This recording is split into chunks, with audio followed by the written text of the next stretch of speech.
Hello दोस्तों, मैं हूं भरत और आपका स्वागत है भरत किचन हिंदी में। तो फिर देर किस बात की, चलो फिर शुरू करते हैं। अब फ्राइड मोमोज बनाने के लिए सबसे पहले हम मोमोज का डो बना लेते हैं। ये डो ही डिफाइन करेगा कि आपके मोमोज कैसे बनते हैं। तो डो के जो इंग्रेडिएंट्स है वो आप ध्यान से देखना। मैंने यहाँ पर 2 कप मैदा लिया है। 2 कप मैदे में नमक डालना है। उसके बाद आपने यहाँ पर आधा कप ठंडा पानी डालना है।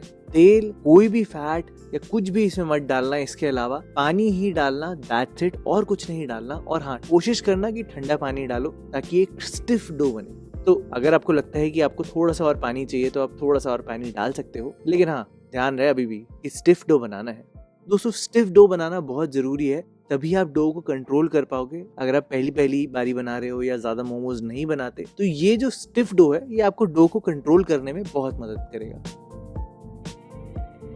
तो जैसे ही मेरा डो अच्छे से जुड़ गया तो मैंने ये किया कि मैंने उसको फ्लैट सरफेस पर ट्रांसफर किया और उसको देखो ऐसे मल लिया। ये करने से थोड़ा सा ग्लूटेन डेवलप होगा जो कि हमारी जो अंदर की स्टफिंग है उसको होल्ड करने में बहुत मदद करेगा।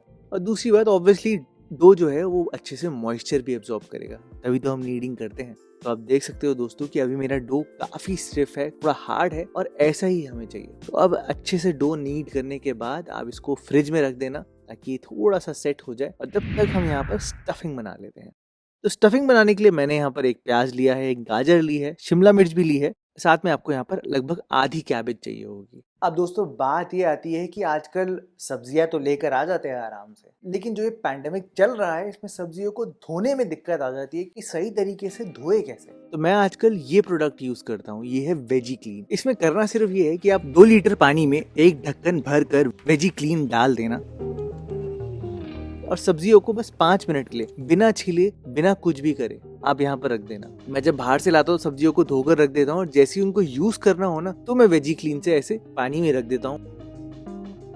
बेस्ट बात इसकी ये है कि इसमें 100% नेचुरल क्लेंजर्स हैं और दूसरी बात कि ये 100% साइंटिफिकली प्रूवन है कि ये जर्म्स और पेस्टिसाइड्स को हटा देता है। और फिर आप बस टैप के नीचे उसको अच्छे से सारी सब्जियों को साफ कर लेना और सब्जियों में से बैक्टीरिया, जर्म्स सब खत्म हो गए। अब धोते हुए ध्यान जरूर देना कि एक एक सब्जी को आपने अच्छे से रगड़ कर साफ करना है कि वो अच्छे से क्लीन हो। फिर बस पील करके नॉर्मल तरीके से सब्जियों को यूज कर सकते हो, कोई टेंशन की बात ही नहीं है। अच्छा, अब मोमोज के स्टफिंग बनाने के लिए मैंने यहाँ पर सब्जियों को चॉपर में चॉप कर लिया है। इससे बहुत कन्वीनियंट हो जाता है काम। अगर आप मिक्सी में करना चाहते हो तो ध्यान रहे एकदम फाइनली चॉप बिल्कुल मत करना, हल्का सा खड़ा खड़ा ही रखना। नहीं तो आप ऑब्वियसली चाकू से तो चॉपिंग कर ही सकते हो, लेकिन वो करने में बहुत टाइम लग जाएगा। तो ज्यादा बेटर है कि आप चॉपर से ही चॉप कर लो। इसके साथ साथ आपको थोड़ी सी लहसुन, अदरक और हरी मिर्च भी चाहिए होगी, ये भी मैंने यहाँ पर डाली है। मैंने यहाँ पर अदरक लहसुन चॉपर में तो चॉप नहीं किया है, उसको बेसिकली घिस लिया है। और बस ये सारी चीजें आप यहाँ पर अच्छे से मिलाना और अब थोड़े से फ्लेवर्स भी डाल देते हैं। तो फ्लेवर्स में आपको यहाँ पर 2 चम्मच चीनी डालनी है स्टफिंग में। ध्यान रहे चीनी बहुत जरूरी है यहाँ पर। उसके साथ साथ मैंने यहाँ पर नमक डाला है और काली मिर्च। अब मुझे पता है कई लोग बोल रहे होंगे कि भरत भाई यार ये स्टफिंग पकानी नहीं है, हम ऐसी ही सीधा मोमोज के अंदर डाल देंगे तो क्या ये पक जाएगी? 100% दोस्तों, जब भी कमर्शियल कुकिंग करी जाती है या जो लार्ज स्केल में कुकिंग करी जाती है ना, वो घर की कुकिंग से थोड़ी सी अलग होती है। तो एक्चुअल में जब आप नमक डालकर देखोगे ना सब्जी में, तो आप ये टाइम लैप्स देखना, आपको अपने आप ही पता चलेगा कि नमक कैसे सब्जियों से उनका पानी निकाल देता है। आपने अगर ये टाइम लैप्स ध्यान से देखा होगा तो आपने देखा होगा कि सब्जियां जो है वो नीचे जा रही हैं। बेसिकली पानी कम हो रहा है, नमक ने पानी निकाल दिया है और ये सब करने में आपको आधे घंटे से ज्यादा नहीं लगने वाला है। तो फटाफट से डो को निकाल लेते हैं और अब आप देखो डो अच्छी तरीके से सेट हो चुका है ना, कितना बढ़िया टेक्सचर आ गया है। अब दोस्तों ये वाला पॉइंट आप ध्यान देना, अगर आपको मोमोज मोटे मोटे नहीं बनाने, पतले पतले बनाने हैं तो ये वाला पॉइंट आप ध्यान देना। कैसे मैंने पहले डो को डिवाइड किया है, फिर सिलेंडर बनाकर इक्वल साइजेस में कट कर लिया है। ये बहुत इंपॉर्टेंट पॉइंट है। जब हम घर पर मोमोज बनाते हैं तो हम एफर्ट कम मारने की कोशिश करते हैं तो वो रिजल्ट कभी आता ही नहीं, मोटे मोटे मोमोज बन जाते हैं। नहीं दोस्तों, अब घर पे मोमोज बना रहे हैं तो थोड़ी सी तो एफर्ट मारना ही पड़ेगा आपको। जैसे छोटे छोटे पेड़े तो बनाने ही पड़ेंगे। और अब उनको बेलने की टेक्निक भी आप देख लो, बहुत जरूरी पॉइंट है। आपको बेसिकली यहाँ पर सूखा मैदा लगाना है, बहुत जरूरी है ताकि आप आराम से इसको गोल बना पाओ। पहले आप इसको बिल्कुल एक रोटी की तरह बेलना, जैसे हम घर में रोटियां बेलते हैं, फुलके बेलते हैं।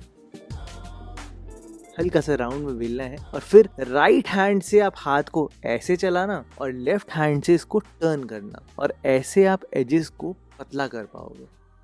आपकी मोमोज की जो शीट है वो भी गोल बनेगी और साइडों से ये पतली बनेगी, जिससे जब हम सील करेंगे ना मोमोज को तो बिल्कुल भी मोटे नहीं लगेंगे। बहुत इंपॉर्टेंट पॉइंट है, घरों में हम इतना ध्यान नहीं देते इन बातों पे, वो रिजल्ट नहीं आता। यहाँ हम एक बड़ी सी शीट बेल लेते हैं और फिर उसी में ही अलग अलग काट लेते हैं तो भी वो रिजल्ट नहीं आता। दोस्तों मैंने आपको अपनी चिकन मोमोज वाली वीडियो में प्रूव भी करके दिखाया था। तो बेलने का तरीका तो यही है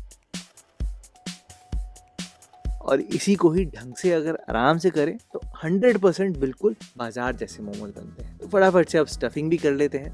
मैंने यहाँ पर आपको 3 स्टफिंग बताई है, एक सबसे सिंपल, फिर उससे थोड़ी डिफिकल्ट और फिर उससे थोड़ी डिफिकल्ट, ताकि आप कोई भी अपने हिसाब से चूज कर लो। तो बस आप एक शीट में थोड़ी सी स्टफिंग डालना और सबसे पहले आप ऐसे ट्रायंगल वाली शेप में बना सकते हो। बस एजेस को पकड़कर आपने ऐसे चिपकाना है। ये शेप बनाने में आपको कोई दिक्कत नहीं होगी, आप बहुत आराम से ऐसे मोमोज बना सकते हो।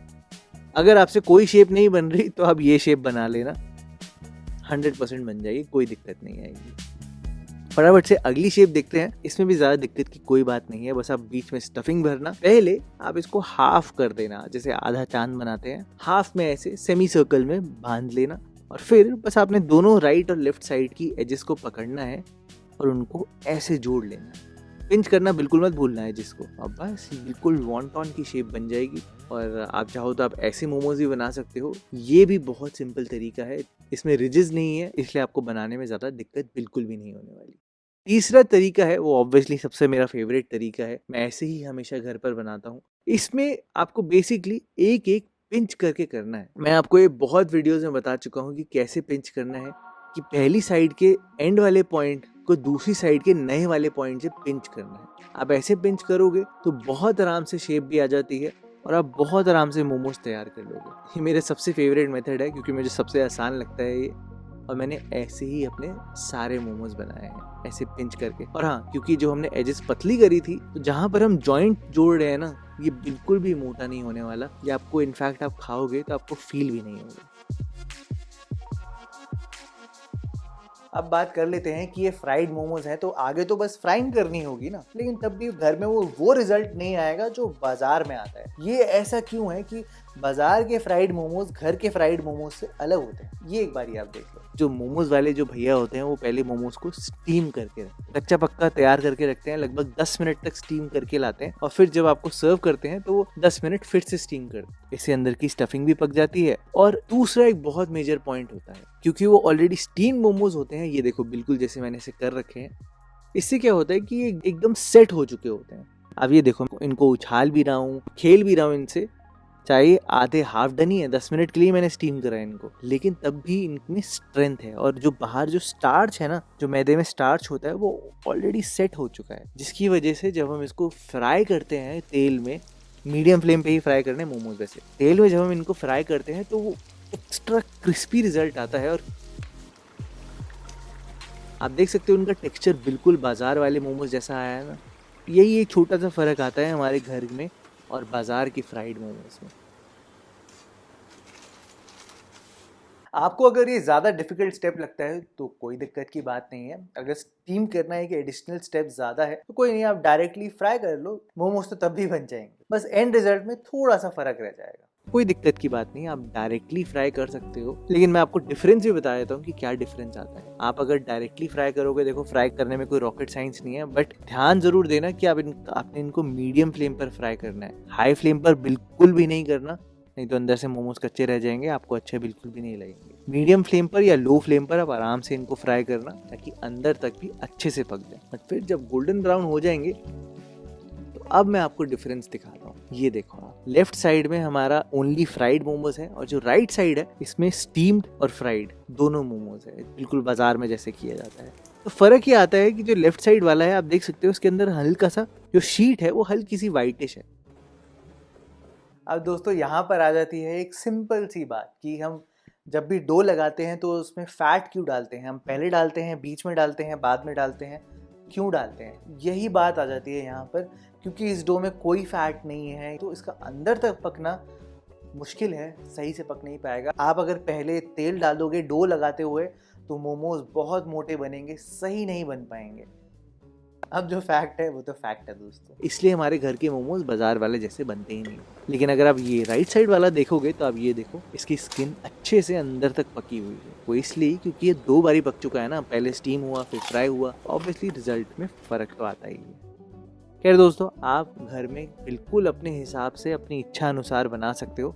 मेरा काम है आपको बताना, आप चाहो तो आप उसको 100% फॉलो कर सकते हो और बिल्कुल आपको रिजल्ट भी मिलेगा। और अगर आप मोमोज की चटनियाँ देखना चाहते हो मेरे से, तो आप ज़रूर कमेंट सेक्शन में बताना, मैं ज़रूर बनाऊंगा। और हाँ, अगर आप वेजी क्लीनर खरीदना चाहते हो तो आप ज़रूर खरीद सकते हो, मैंने नीचे डिस्क्रिप्शन बार में लिंक दे दिया है। इस पैंडेमिक के टाइम पे ये प्रोडक्ट आपके बहुत काम आएगा।